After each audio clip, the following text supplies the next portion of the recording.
ਵਾਹਿਗੁਰੂ ਜੀ ਕਾ ਖਾਲਸਾ, ਵਾਹਿਗੁਰੂ ਜੀ ਕੀ ਫਤਿਹ.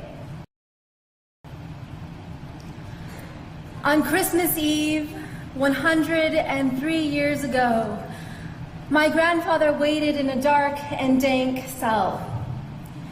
He sailed by steamship across the Pacific Ocean from India to America, leaving behind colonial rule. But when he landed on American shores, immigration officials saw his dark skin, his tall turban worn as part of his Sikh faith, and saw him not as a brother but as foreign, as suspect, threw him behind bars where he languished for months. Until a single man, a white man, a lawyer named Henry Marshall, filed a writ of habeas corpus that released him Christmas Eve, 1913. My grandfather Kehar Singh became a farmer, free to practice the heart of his Sikh faith, love and oneness. And so when his Japanese American neighbors were rounded up and taken to their own detention camps in the deserts of America, he went out to see them when no one else would. He looked after their farms until they returned home. He refused to stand down. That's right. In the aftermath of September 11th, when hate violence exploded in these United States and a man that I called uncle was murdered, I tried to stand up. I became a lawyer like the man who freed my grandfather, and I joined a generation of activists fighting detentions and deportation, surveillance and special registration, hate crimes and racial profiling. And after 15 years, with every film, with every lawsuit, with every campaign, I thought we were making the nation safer for the next generation. Mama. And then my son was born.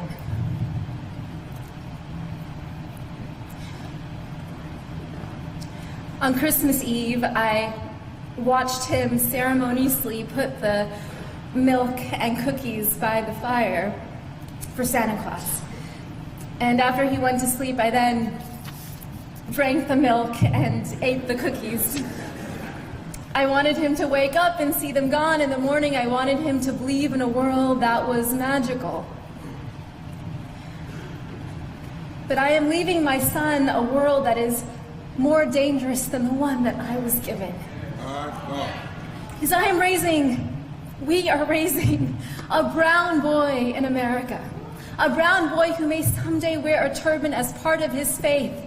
And in America today, as we enter an era of enormous rage, as white nationalists hail this moment as their great awakening, as hate acts against Sikhs and our Muslim brothers and sisters are at an all-time high, I know that there will be moments, whether on the streets or in the schoolyard, where my son will be seen as foreign, as suspect, as a terrorist.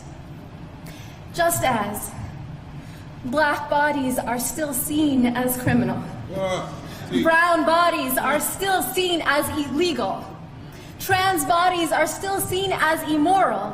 Indigenous bodies are still seen as savage. The bodies of women and girls seen as someone else's property. And when we see these bodies not as brothers and sisters, then it becomes easier to bully them, to rape them, to allow policies that neglect them, that incarcerate them, that kill them. Yes, Rabbi. The future is dark. On this New Year's Eve, this watch night, I close my eyes and I see the darkness of my grandfather's cell. And I can feel the spirit of ever-rising optimism in the Sikh tradition, Chardi Kala, within him. And so the mother in me asks, what if? What if this darkness is not the darkness of the tomb, but the darkness of the womb? What if our America...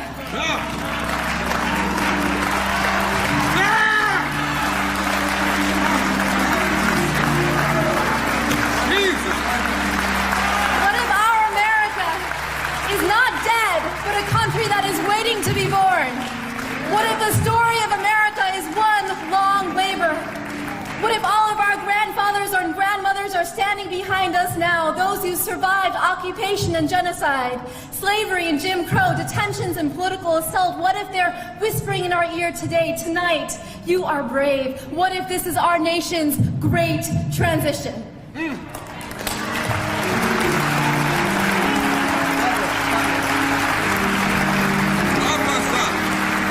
What does the midwife tell us to do? Breathe. And then, because if we don't push, we will die.